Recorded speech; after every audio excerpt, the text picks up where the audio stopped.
பீகாரில் நீக்கப்பட்ட 65 லட்சம் வாக்காளர்களின் விவரங்களை 3 நாட்களில் வெளியிட உச்சநீதிமன்றம் உத்தரவு.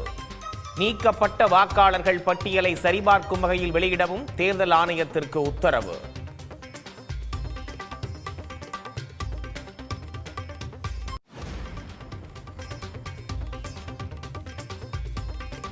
தூய்மை பணியாளர்களுக்கு 30,000 வீடுகள் உள்ளிட்ட 6 சிறப்பு திட்டங்களுக்கு அமைச்சரவை ஒப்புதல். ஓயாமல் உழைப்பவர்களின் மாண்பினை ஒருபோதும் திமுக அரசு விட்டு தராது என முதலமைச்சர் மு.க. ஸ்டாலின் உறுதி.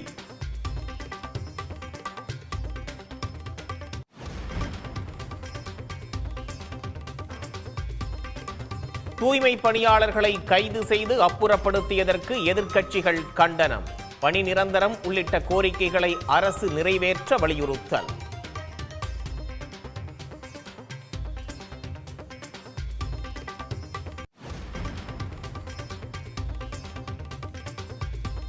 சுதந்திர தின உரையில் தமிழ்நாடு அரசு மீது ஆளுநர் ரவி சரமாரி குற்றச்சாட்டு. தமிழ்நாட்டில் பாலியல் குற்றங்கள் அதிகரிப்பதை ஏற்றுக்கொள்ள முடியாது என்றும் பேச்சு.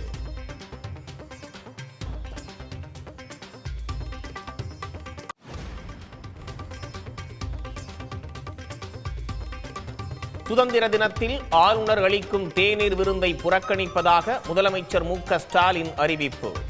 தமிழ்நாட்டு நலனுக்கு எதிராக செயல்பட்டு வரும் ஆளுநருக்கு கண்டனம் தெரிவித்து முடிவு.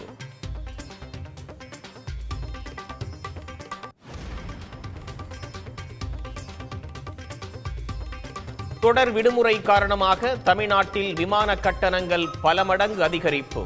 தென் மாவட்டங்களுக்கு செல்லும் ஆம்னி பேருந்துகளிலும் கட்டணங்கள் உயர்த்தப்பட்டதால் பயணிகள் சிரமம்.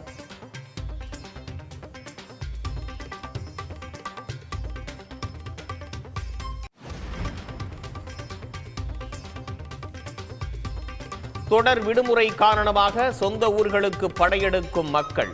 தாம்பரம், கிளாம்பாக்கம், செங்கல்பட்டு உள்ளிட்ட இடங்களில் கடும் போக்குவரத்து நெரிசல்.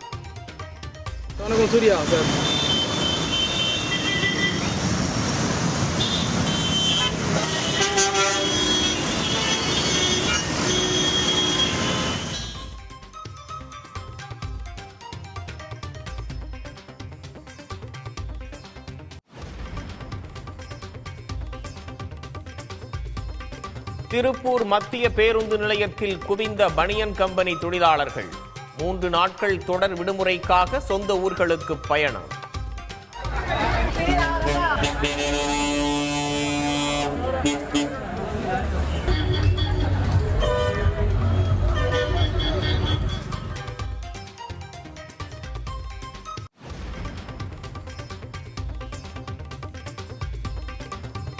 திமுக ஆட்சியில் விலைவாசி தாறுமாறாக உயர்ந்துள்ளதாக எடப்பாடி பழனிசாமி குற்றச்சாட்டு.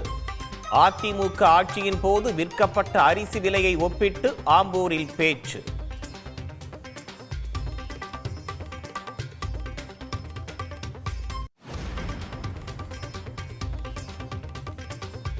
செல்லூர் ராஜு மற்றும் தம்பிதுரையை எடப்பாடி பழனிசாமி அவமதிப்பதாக ஓ பன்னீர்செல்வம் காட்டம். அதிமுக ஒன்றிணைய வேண்டும் என்று நினைப்பவர்கள் குறிவைத்து அவமதிக்கப்படுவதாக கண்டனம்.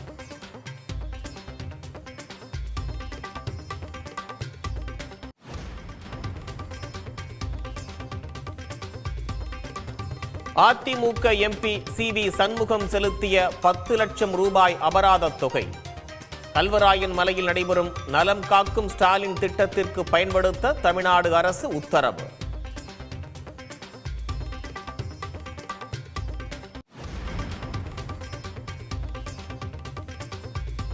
ஆசிரியர் தகுதி தேர்வு நடைபெறும் தேதி மாற்றம். நவம்பர் 15 மற்றும் 16ஆம் தேதிகளில் நடைபெறும் என ஆசிரியர் தேர்வு வாரியம் அறிவிப்பு.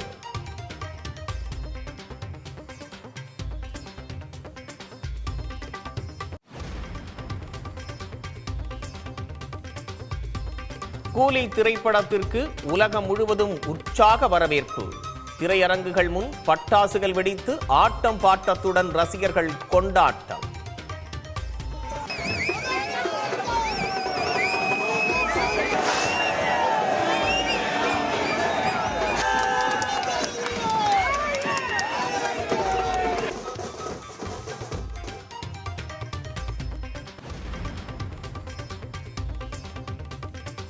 மாமல்லபுரம் அருகே 4ஆம் ஆண்டு சர்வதேச காற்றாடி திருவிழா களை கட்டியது.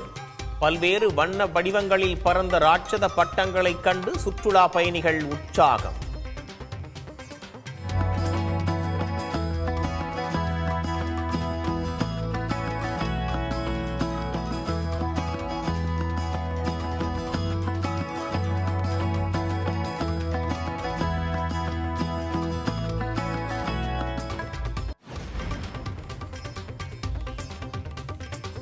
ரசிகர் கொலை வழக்கில் கன்னட நடிகர் தர்ஷன் மீண்டும் கைது. உச்சநீதிமன்றம் ஜாமீனை ரத்து செய்ததை அடுத்து தர்ஷன் அவரது தோழியை போலீசார் கைது செய்தனர்.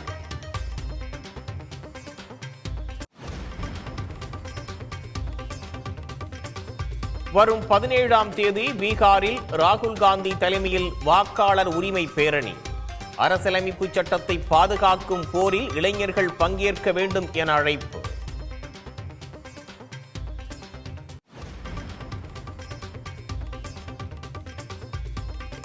நாடு முழுவதும் சுங்கச்சாவடிகளில் நாளை முதல் பாஸ் மூலம் கட்டணம் செலுத்தும் முறை அமல்.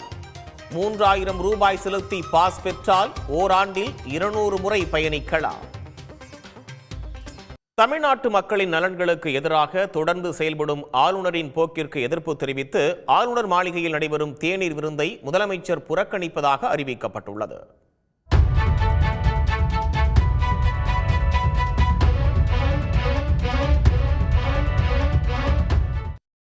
சுதந்திர தின விழாவையொட்டி ஆளுநர் ரவி நாளை ஆளுநர் மாளிகையில் தேநீர் விருந்து ஏற்பாடு செய்துள்ளார். இதில் பங்கேற்க தமிழ்நாடு அரசு அரசியல் கட்சிகளுக்கு அழைப்பு விடுக்கப்பட்டது. இந்த சூழலில் தமிழ்நாட்டு மக்களின் நலன்களுக்கு எதிராக தொடர்ந்து செயல்படும் ஆளுநரின் போக்கிற்கு எதிர்ப்பு தெரிவித்து தேநீர் விருந்தை முதலமைச்சர் புறக்கணிப்பதாக அரசு அறிவித்துள்ளது. கும்பகோணத்தில் கலைஞர் பல்கலைக்கழகம் அமைப்பதற்கான மசோதாவுக்கு ஒப்புதல் அளிக்காமல் தாமதப்படுத்த வேண்டும் என்ற நோக்கத்தோடு குடியரசுத் தலைவருக்கு அவர் அனுப்பியிருப்பதாகவும் குற்றம் சாட்டப்பட்டுள்ளது. துணைவேந்தர் நியமனம் தொடர்பான வழக்கில் உச்சநீதிமன்றத்தில் ஆளுநர் மனு தாக்கல் செய்தது அவரது ஒருதலைப்பட்ச நடவடிக்கைக்கு சான்று என்றும் பாஜக சார்புடன் ஆளுநர் செயல்படுவது அப்பட்டமாக வெளிப்படுவதாகவும் கூறப்பட்டுள்ளது. மேலும் ஆளுநர் செயல்பாட்டிற்கு எதிர்ப்பு தெரிவிக்கும் வகையில் வரும் 18, 19ஆம் தேதிகளில் 2 பல்கலைக்கழகங்களில் நடைபெறும் பட்டமளிப்பு விழாக்களில் உயர்கல்வித்துறை அமைச்சர் கோவி செழியன் பங்கேற்கப் போவதில்லை என்றும் தெரிவித்துள்ளார். திமுகவின் கூட்டணி கட்சிகளான காங்கிரஸ், விடுதலை சிறுத்தைகள் கட்சி, கம்யூனிஸ்ட் கட்சிகளும் ஆளுநர் அளிக்கும் தேநீர் விருந்தை புறக்கணிப்பதாக அறிவித்திருக்கின்றன. அதே நேரத்தில் தேமுதிக சார்பில் பங்கேற்க இருப்பதாக அந்த கட்சி அறிவித்துள்ளது.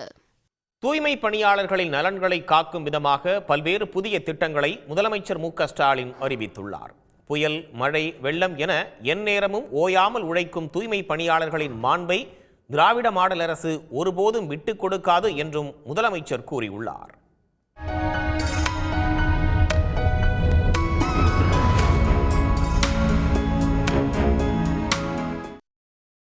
தலைமைச் செயலகத்தில் முதலமைச்சர் மு.க.ஸ்டாலின் தலைமையில் அமைச்சரவை கூட்டம் நடைபெற்றது. இதில் தூய்மை பணியாளர் நலன்களை காக்கும் விதமாக 6 சிறப்பு திட்டங்கள் அறிவிக்கப்பட்டன. அதன்படி தூய்மை பணியாளர்கள் நோய்களால் பாதிக்கப்பட அதிக வாய்ப்புள்ளதால் தொழில்சார் நோயை கண்டறிந்து சிகிச்சை அளிக்க தனித்திட்டம் செயல்படுத்தப்படும். பணியின் போது தூய்மை பணியாளர் இறக்க நேரிட்டால் தற்போது நலவாரியம் மூலம் வழங்கப்படும் நிதி உதவியுடன் 5 லட்சம் ரூபாய் காப்பீடு இலவசமாக வழங்கப்படும். இதனால் 10 லட்சம் இழப்பீடு கிடைத்திட வழிவகை செய்யப்பட்டுள்ளது. குடும்பத்தினர் சுய தொழில் தொடங்கும் போது திட்ட ஒதுக்கீட்டில் 35 விழுக்காடு அல்லது அதிகபட்சமாக 3,50,000 ரூபாய் வரை மானியம் வழங்கப்படும். கடனை தவறாமல் திருப்பிச் செலுத்துவோருக்கு 6% வட்டி மானியமும் வழங்கப்படும். தூய்மை பணியாளர் குழந்தைகளுக்கு உயர்கல்வி கட்டண சலுகை மட்டும் இன்றி விடுதி, புத்தக கட்டணத்துக்கான கட்டணங்களை வழங்கிடும் வகையில் புதிய உயர்கல்வி உதவித்தொகை திட்டம் செயல்படுத்தப்படும். நகர்ப்புறங்களில் சொந்த வீடு இல்லாத தூய்மை பணியாளர்களுக்கு 3 ஆண்டுகளில் நலவாரியத்தின் உதவியுடன் 30,000 குடியிருப்புகள் கட்டித்தரப்படும். கிராமப் பகுதிகளில் வசிக்கும் தூய்மை பணியாளர்களுக்கு கலைஞர் கனவு இல்லம் திட்டத்தில் முன்னுரிமை அளிக்கப்படும். நகர்ப்புற உள்ளாட்சி அமைப்புகளில் பணியாற்றும் தூய்மை பணியாளர்களுக்கு காலை உணவு இலவசமாக வழங்கப்படுகிறது. முதல் கட்டமாக சென்னை மாநகராட்சியில் செயல்படுத்தப்பட்டு படிப்படியாக மற்ற நகர்ப்புற உள்ளாட்சி அமைப்புகளுக்கும் இத்திட்டம் விரிவுபடுத்தப்பட உள்ளது. தூய்மை பணியாளர்கள் குப்பைகளை கையாளும் போது அவர்களுக்கு நுரையீரல் மற்றும் தோல் சம்பந்தமான நோய்களால் பாதிக்கப்படுவதற்கு அதிக வாய்ப்புகள் உள்ளன. எனவே இத்தகைய தொழில்சார் நோய்களை கண்டறிவதற்கும் சிகிச்சை அளிப்பதற்கும் தேவையான தனித்திட்டம் ஒன்று செயல்படுத்தப்படும். தூய்மை பணியாளர்களுடைய குழந்தைகள் எந்த பள்ளியில் பயின்றாலும் அவர்களுக்கு உயர்கல்வி கட்டணச் சலுகை மட்டுமின்றி விடுதி கட்டணம், புத்தக கட்டணங்களுக்கான உதவித்தொகையை வழங்கிடும் வகையில் புதிய உயர்கல்வி உதவித்தொகை திட்டம் ஒன்று செயல்படுத்தப்படும்.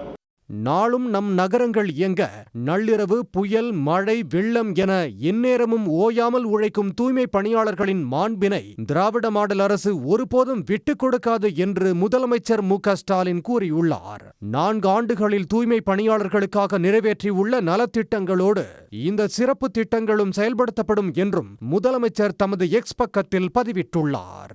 ஜம்மு காஷ்மீரில் மேக வெடிப்பால் பெய்த கனமழையால் ஏற்பட்ட வெள்ளத்தில் சிக்கி உயிரிழந்தோர் எண்ணிக்கை 40ஆக உயர்ந்தது.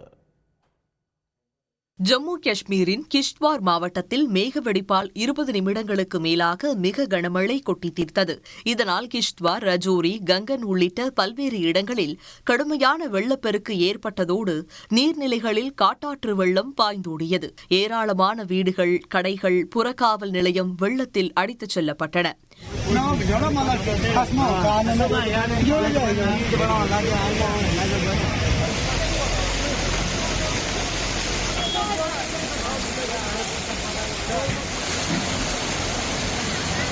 மலை கிராமத்தில் உள்ள மாதா கோயிலுக்கு யாத்திரை சென்ற பக்தர்களும் அந்த பகுதி மக்களும் ஏராளமானோர் சிக்கியுள்ளார்கள். இதனிடையே நிகழ்விடத்திற்கு விரைந்த ராணுவம், பேரிடர் மீட்புப் படையினர் துரிதமாக மீட்புப் பணியில் இறங்கியுள்ளார்கள். வெள்ளம் பாதித்த இடங்களில் பலரது உடல்கள் மீட்கப்பட்டுள்ள நிலையில் 100க்கும் மேற்பட்டோர் காயங்களுடன் மீட்கப்பட்டு சிகிச்சைக்காக மருத்துவமனைகளுக்கு அனுப்பி வைக்கப்பட்டனர்.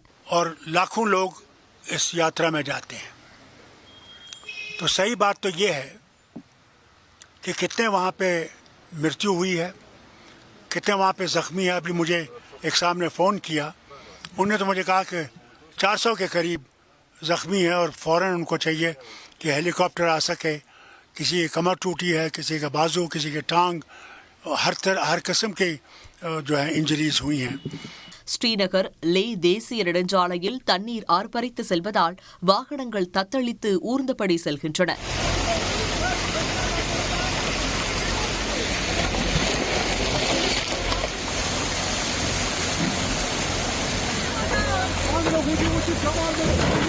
வெள்ளத்தில் சிக்கி மேலும் பலரை காணவில்லை எனவும் கூறப்படுகிறது. இதனால் மீட்பு பணிகளில் தீவிரமாக ஈடுபட்டு வருகின்றனர். ராமதாஸ் வரும் 17ஆம் தேதி நடத்த உள்ள பொதுக்குழுவை பாமக பொதுக்குழுவாக சட்டப்பூர்வமாக ஏற்றுக்கொள்ள முடியாது என வழக்கறிஞர் கே. பாலு கூறியதற்கு ராமதாஸ் பதிலடி கொடுத்துள்ளார். 17ஆம் தேதி நடைபெறவுள்ள பொதுக்குழு திருப்பு முனையை ஏற்படுத்தும் என்று ராமதாஸ் தெரிவித்துள்ளார். தற்பொழுது ஒரு பொதுக்குழு நடத்துவதாக ஒரு செய்தியும், அந்த பொதுக்குழு கட்சியினுடைய பொதுக்குழு என்றும் சொல்லியிருக்கிறார்கள். 9ஆம் தேதி நடத்தப்பட்ட பொதுக்குழு தான் சட்டப்பூர்வமான பொதுக்குழு. அதற்கு பிறகு அது 17ஆம் தேதியாக இருந்தாலும் அல்லது வேறு தேதிகள் நடத்தப்பட்டாலும் அந்த பொதுக்குழுக்களுக்கு அது பொதுக்குழுவாகவே சட்டப்பூர்வமாக ஏற்றுக்கொள்ள முடியாது. எந்த சட்ட அங்கீகாரமும் அதற்கு கிடையாது. அப்படி நடத்தக்கூடிய பொதுக்குழு என்பது பொதுக்குழுவாக பாட்டாளி மக்கள் கட்சியினுடைய விதிகளால் பின்பற்றப்பட்ட பொதுக்குழு அல்ல. இதுதான் இன்றைக்கு இருக்கக்கூடிய நிலை. ஏனென்றால் பொதுக்குழுவை கூட்டுவதற்கும் தலைமை தாங்குவதற்கும் யாருக்கு அதிகாரம் இருக்கிறது என்பது கட்சியினுடைய விதியில் தெளிவாக சொல்லப்பட்டிருக்கிறது. 17ஆம் தேதி சங்கமித்ரா திருமணம் கொடுத்தக்கு வரணும். உங்களை நேரடியாக அழைக்கிறேன் பாருங்கள், உங்களை நேரடியாக அழைக்கிறேன் பாருங்கள். அங்கு நடப்பவற்றை பாருங்கள், பேசுவதை செவிமடுத்து கேளுங்கள். அது ஒரு திருப்பு முனையாக அந்த பொதுக்குழு, சிறப்பு பொதுக்குழு அமையும் என்று நினைக்கிறேன். அதனால் உங்களுக்கு இப்பொழுது அது என்ன திருப்பு முனைன்னு கேட்கணும், இப்போவே கேட்கணும் ஐயா அப்படின்னு நீங்கள் நினைப்பீங்க. ஆனால் இப்போ நான் சொல்ல மாட்டேன். புதுக்கோட்டை மாவட்டத்தில் மொய் விருந்து விழாக்கள் அழியும் நிலைக்கு தள்ளப்பட்டுள்ளதாக பொதுமக்கள் கவலை தெரிவித்துள்ளனர். தஞ்சாவூர் மாவட்டம் பேராவூரணி மற்றும் அதனை சுற்றியுள்ள பகுதிகளில் சமூகத்தில் பின்தங்கியுள்ள மக்களின் வாழ்க்கை தரத்தை உயர்த்துவதற்காக முதலில் தொடங்கப்பட்டதுதான் இந்த மொய்விருந்து விழாக்கள். அது மெல்ல மெல்ல வளர்ந்து புதுக்கோட்டை மாவட்டம் ஆலங்குடி மற்றும் அதனை சுற்றியுள்ள பகுதிகளான கொத்தமங்கலம், கீரமங்கலம், வடகாடு, மாங்காடும், அணவயல் கிராமங்களிலும் பரவி தற்போது இந்த பகுதி மக்களுக்கு வாழ்வாதாரம் சார்ந்த விழாவாகவும் உள்ளது. இந்நிலையில் ஆடி ஆவணி மாதங்களில் நடைபெறும் மொய்விருந்தில் கோடிகள் புரண்டு வந்த நிலையில் கடந்த 2018ஆம் ஆண்டு புதுக்கோட்டை மாவட்டத்தில் வீசிய கஜா புயல் மொய் விருந்து நடத்தக்கூடிய பகுதியில் உள்ள விவசாயிகளின் வாழ்வாதாரத்தை ஒட்டுமொத்தமாக சிதைத்தது. இதனால் மொய் விருந்து நடத்துபவர்கள் போதிய அளவு மொய் வராததால் விழா நடத்த முடியாமல் தவிப்புக்கு ஆளாகியுள்ளனர். முன்னாடியெல்லாம் 5 வருஷத்துக்கு ஒரு திருப்பி வச்சாங்க. இப்போ ஒருத்தவங்க என்ன பண்ணுறாங்கன்னா 4 வருஷத்துக்கு ஒரு திருப்பி வச்சுக்கிட்டு இருக்காங்க. எனக்கு சின்ன பிள்ளையிலேருந்து நான் நிறையா பார்த்துருக்கேன். அடிக்கடி வைப்பாங்க. ஆடி மாதம்னாவே மாதம் 30 நாளுமே நடந்துகிட்டே இருக்கும் மொய் விருந்து. ஆனால் இப்போ நிறையா குறைஞ்சிருக்கு. இந்த டைமு இந்த வருஷத்துக்கு ரொம்ப வைக்கவே இல்லை. தொழிலெலாம் பாதித்ததுனால இடையில ஒரு வருஷம் ரொம்ப பாதித்ததுனால விவசாயமெல்லாம் பாதித்ததுனால கஜா புயல்லையும் ரொம்ப பாதித்ததுனால மொய் ரத்து பண்ண ஆரம்பிச்சிட்டாங்க. முன்னாடியெல்லாம் ஆடி மாதம் 30 நாள் 30 இடத்துல தேவை நடந்துக்கிட்டு இருக்கோம். இந்த வருஷம் 2 தேவை தான் நடந்திருக்கு. இந்த ஆண்டு புதுக்கோட்டை மாவட்டம் கொத்தமங்கலம் மற்றும் அதன் சுற்றுவட்டார பகுதிகளில் ஆணி மாதமே மொய்விருந்து விழா தொடங்கியது. ஆரம்பத்தில் விறுவிறுப்பாக மொய்விருந்து தொடங்கினாலும் தற்போது அந்த விழா கலை இழந்துள்ளது. திருநின்றவூர் திருப்பதி தேசிய நெடுஞ்சாலையை 4 வழிச்சாலையாக விரிவாக்கம் செய்யும் பணிகள் நடைபெற்று வரும் நிலையில் திருநின்றவூர் திருவள்ளூர் வரையிலான பணிகள் இறுதிக்கட்டத்தை எட்டியுள்ளன.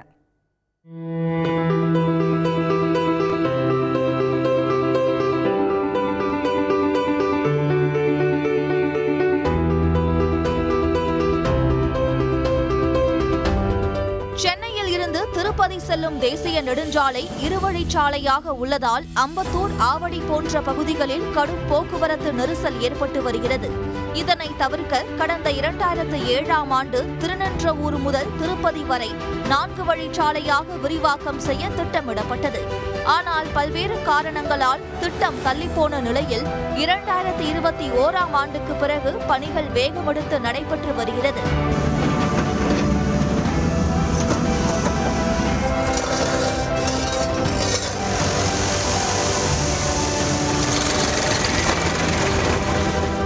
தற்போது திருநின்றவூர் முதல் திருவள்ளூர் வரையிலான பணிகள் இறுதிக்கட்டத்தை எட்டியுள்ளது. செப்டம்பர் இறுதிக்குள் பணிகள் முடிந்து பொதுமக்களின் பயன்பாட்டிற்கு கொண்டுவரப்படும் என்று அதிகாரிகள் தெரிவித்துள்ளனர். இந்த பணிகள் முடிவடைந்தால் பயணம் மிக எளிமையாக இருக்கும் என்று பொதுமக்கள் தெரிவிக்கின்றனர். திருவள்ளூர்ல கனரக வாகனம், ஆம்புலன்ஸு, ஸ்கூல் பஸ்ஸஸ் எப்படின்னு பல நெரிசலுக்குள்ள சிக்கி தவிக்குது திருவள்ளூர் நகரம். இந்த நிலையில் NH-205 வருமானால், NH-205 உடைய சாலை விரிவாக்க திட்டம் வெகு விரைவாக நடக்குமானால் இப்படிப்பட்ட இன்னல்கள் தவிர்க்கப்படும். திருநின்றவூர்லேருந்து வரணுன்னாக்கா நாங்கள் 1.25 ஹவர் ஆகும். இப்போ இந்த புது ரோடு போட்டாங்கன்னா உடனே நாங்கள் வந்துடுவோம், 1/2 ஹவரில் வந்துடுவோம். இதில் என்ன மாதிரி சிரமத்தை ஏற்படுத்துது? டிராஃபிக் அதிகமாக இருக்குதுல்ல, ரோடு சின்னதாக இருக்குது. இப்போ ரோடு விரிவாகிறாங்க, அதனால் நல்லாயிருக்கும். இப்போ இந்த சாலை 2 வழிப்பாதையாக உள்ளதால் விபத்துகள் அதிகம் ஏற்படுகிறது என்றும் முழுமையான பணிகளுக்கு பிறகு பெருமளவு விபத்து குறையும் என்றும் பொதுமக்கள் வரவேற்பு தெரிவித்துள்ளனர். சென்னையிலேருந்து திருப்பதி போனோன்னா அதுக்கு பிரதான சிறை இந்த வழிதாங்க. ஒரு வழி சாலையாக இருக்கும்போது பார்த்தீங்கன்னா போகிறதுக்கு 1.5 மணி நேரம் ஆகும். இப்போ நீங்கள் சாலை விரிவாக்கம் பண்ணிங்க அப்படின்னா 1.5 மணி நேரத்து 1 மணி நேரத்தில் போய் சேர்ந்துடலாம். அதே சமயத்தில் பார்த்தீங்கன்னா பழைய ரோடு இருக்கும்போது நிறைய விபத்துகள் ஆகுங்க. ஏன்னா குறுகிய சாலை இருந்தால வாகனங்கள் அதிகமாக போகிறதுலாம் நிறைய விபத்துக்கு ஆகும். ஆனால் இப்போ ரோடு எக்ஸ்டெண்ட் பண்ணிட்டீங்க அப்படின்னா விபத்துகளும் பெருமளவு குறைக்கணும் எதிர்பார்க்குறோங்க. இதேபோல் திருத்தணி வரையிலான பகுதியில் நிலம் கையகப்படுத்தும் பணிகள் முடிந்து விரிவாக்க பணிகள் தீவிரமாக நடைபெற்று வரும் நிலையில் 2026 டிசம்பருக்குள் முழுமையான பணிகளை முடிக்க திட்டமிடப்பட்டுள்ளது. தமிழ்நாட்டிலிருந்து ஆயிரக்கணக்கான மக்கள் திருப்பதிக்கு சென்று வருகின்றனர். இந்த சாலை விரிவாக்க பணிகள் முழுமையாக முடிந்து பயன்பாட்டிற்கு வரும்போது பல்வேறு தரப்பினரும் பயனடைவார்கள்.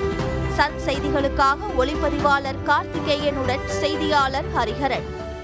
உங்களுடன் ஸ்டாலின் திட்டத்திற்கு எதிராக இனியன் என்ற அதிமுக வழக்கறிஞர் தாக்கல் செய்த பொதுநல வழக்கை 1 லட்சம் ரூபாய் அபராதத்துடன் சென்னை உயர்நீதிமன்றம் தள்ளுபடி செய்து உத்தரவிட்டுள்ளது. உங்களுடன் ஸ்டாலின் என்ற திட்டம் அரசு முத்திரையுடன் விளம்பரப்படுத்தப்பட்டுள்ளது என்றும் உச்சநீதிமன்ற தீர்ப்புக்கு முரணானது என்றும் மனுதாரர் குறிப்பிட்டிருந்தார். எனவே உங்களுடன் ஸ்டாலின் என்ற பெயரை பயன்படுத்த தடை விதிக்குமாறு அவர் கோரிக்கை விடுத்திருந்தார். விசாரணையின் போது ஆஜரான தலைமை வழக்கறிஞர் PS ராமன், மூத்த வழக்கறிஞர் P வில்சன் ஆகியோர் இதே கோரிக்கையுடன் உச்சநீதிமன்றம் சென்ற CV சண்முகத்திற்கு 10 லட்சம் ரூபாய் அபராதம் விதித்ததை சுட்டிக்காட்டினர். அந்த தொகையை அவர் செலுத்திவிட்டதாகவும் அவர்கள் தெரிவித்தனர். இதை ஏற்றுக்கொண்ட தலைமை நீதிபதி தலைமையிலான அமர்வு பொதுநல மனுவை தள்ளுபடி செய்ததோடு 1 லட்சம் ரூபாய் அபராதமும் விதித்து உத்தரவிட்டுள்ளது.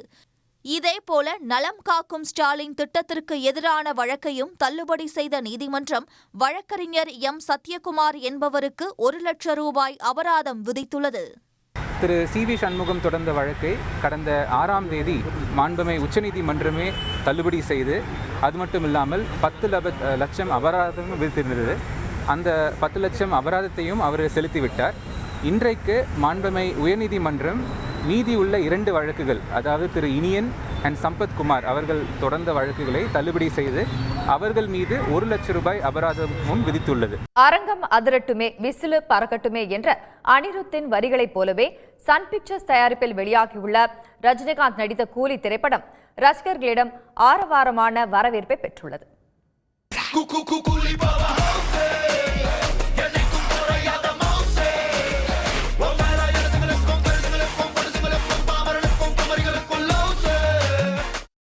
முடிச்சிடலாமா?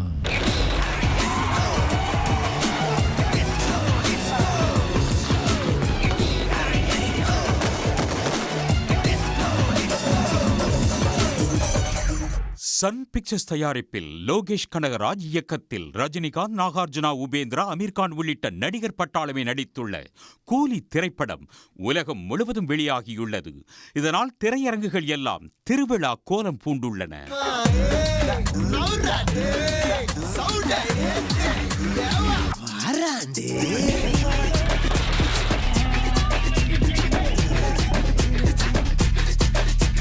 கர்நாடக மாநிலத்தில் காலை 6:30 மணிக்கும், கேரளா முழுவதும் காலை 6 மணிக்கு 700க்கும் மேற்பட்ட திரையரங்குகளிலும் கூலி வெளியானது.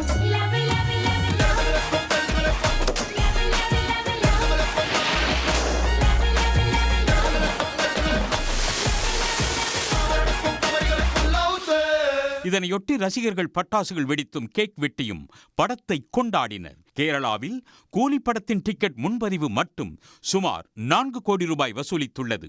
எந்தவித மாற்று கருத்துமே இல்லை. இந்த இடத்துல பிக்சரைசேஷனை வேற லெவலில் பண்ணியிருக்காங்க. சன் பிக்சர்ஸ் பேனரில் வந்த பெஸ்ட்டுன்னு இது அவுட்புட் சொல்லணும்னா அந்த அளவுக்கு எஃபர்ட் போட்டிருக்காரு. ரஜினி வச்சு கொடுத்த கேஸ்ட் ரோல்ஸ் எல்லாமே நெகட்டிவ்ல பயங்கரமாக ஷூட் அவுட் பண்ணியிருக்காங்க. நாகார்ஜுனா சாரை அவரோட பெர்ஃபார்மன்ஸ் ஆனால் தெரிக்குது. அந்த செகண்ட் ஹாஃப்க்கு நம்ம போகிறதுக்கு முன்னாடியே அவரோட சைமன்கிற ரோல் வேற லெவலில் இருக்குது. இதைப்போன்று ஆந்திரா, தெலுங்கானா மாநிலத்தில் தெலுங்கு மற்றும் தமிழில் கூலி திரைப்படம் வெளியானது. திரையரங்குகள் முன்பு பட்டாசு வெடித்து ஆட்டம் பாட்டத்துடன் கூலி திரைப்படத்தை ரசிகர்கள் வரவேற்றனர். மராட்டிய மாநிலம் மும்பையிலும் கூலி திரைப்படத்தை ரசிகர்கள் கொண்டாடினர்.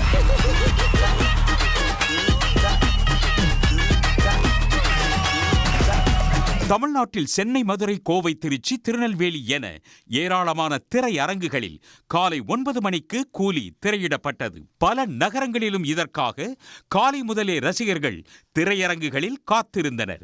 முதற்காட்சி முடிந்து வெளியே வந்த ரசிகர்கள் கூலி திரைப்படம் மிகவும் நன்றாக இருப்பதாக பாராட்டினர். சோபின் பிரிச்சு விட்டாப்ல அனிருத் தான் எல்லாமே படம் பார்க்கலாம், இன்னொரு தடவை கூட பார்க்கலாம், பார்ப்போம் எவ்வளோ நல்லா வருதுன்னு. நடிகர் ரஜினிகாந்த் சினிமா துறையில் 50வது வருடத்தை நிறைவு செய்த இந்த தருணத்தில் அவரது கூலிப்படம் வெளியாகியுள்ளது. இது அவரது ரசிகர்களை உற்சாகமடைய வைத்திருக்கிறது. எனவே ரஜினி ரசிகர்கள் தாரை தப்பட்டைகள் முழங்க, பட்டாசுகளை வெடித்து, செண்டை மேளம் முழங்க படத்தை கொண்டாடி வருகின்றனர்.